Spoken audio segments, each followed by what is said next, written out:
Well, I'm just about to leave the farmyard here and spy a magpie making its way across the bottom of this field. So I'll get myself tight to the edge of this new building here and shoulder the rifle ready for him. So as soon as he appears from the corner of the building, I have the crosshairs on him.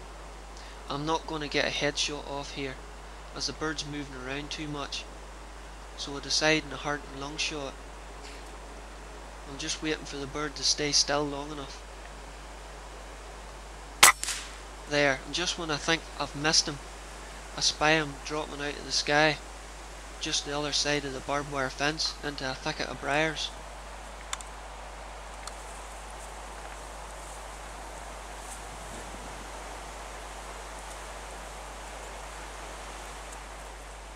Yep, I've definitely hit him. There's enough feathers lying around the point of impact. And as soon as I look over the barbed wire fence, there he is lying. And I almost break my neck getting over the barbed wire to make sure he's not lying there wounded. There he is lying. Spread eagle, died on the wing. I've seen this happen a few times with magpies and pigeons.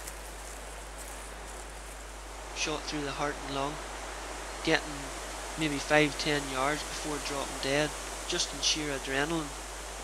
That's why I usually like to take a headshot, but you don't usually get the time to do this, so sometimes you have to take the shot you present it.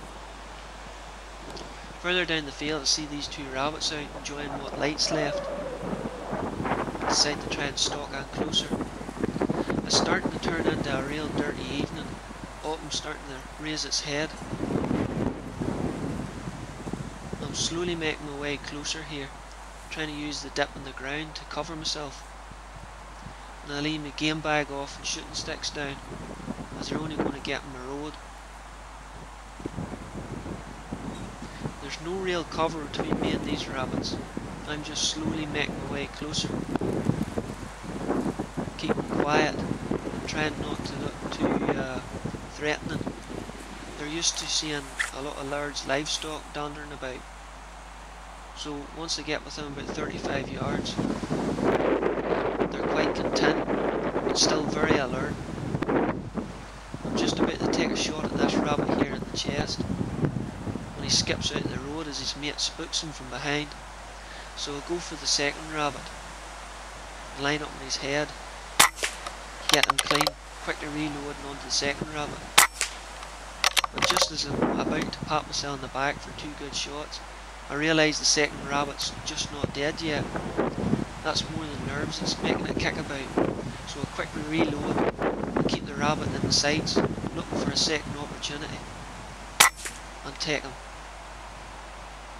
There's no point running after a wounded rabbit like this, because he'll always make it to ground before you manage to get a howl of him. You're always best to quickly reload, stay on target, and look for a second opportunity.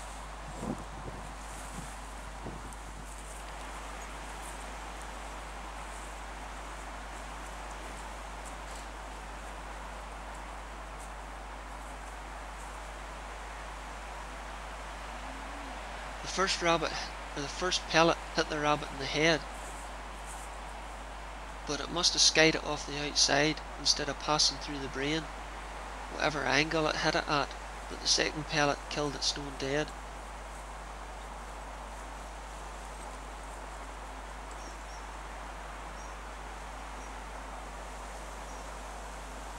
So I decide to throw them into the game bag and sit down and wait. Hopefully there'll be another rabbit come out before it gets too dark.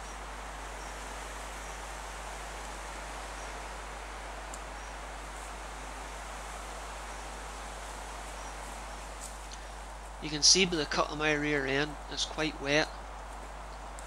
Too wet for stalking around your knees and elbows.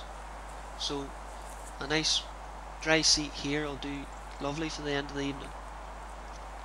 Unfortunately nothing else sticks its head out, so I decided to take the customary footage of what I've shot, a couple of rabbits and a magpie, and then sit back and look at the piece of kit I've acquired.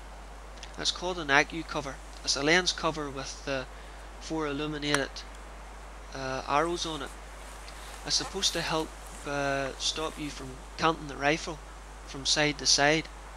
Plus, it helps you stop parallax error by keeping your eye in the centre of the scope. I'm quite impressed by how well the wee arrows shine up in this low light. And then I spot a rabbit coming out of the hedge just below me. So I managed to get the camera turned round onto him and then lined up with the rifle. It was about 40 yards away. And I take him with a nice clean headshot. I'm quite impressed by the AccuCover cover. It's invented by a boy Nick Matthews, and you can find out more on it on www.accucover.com.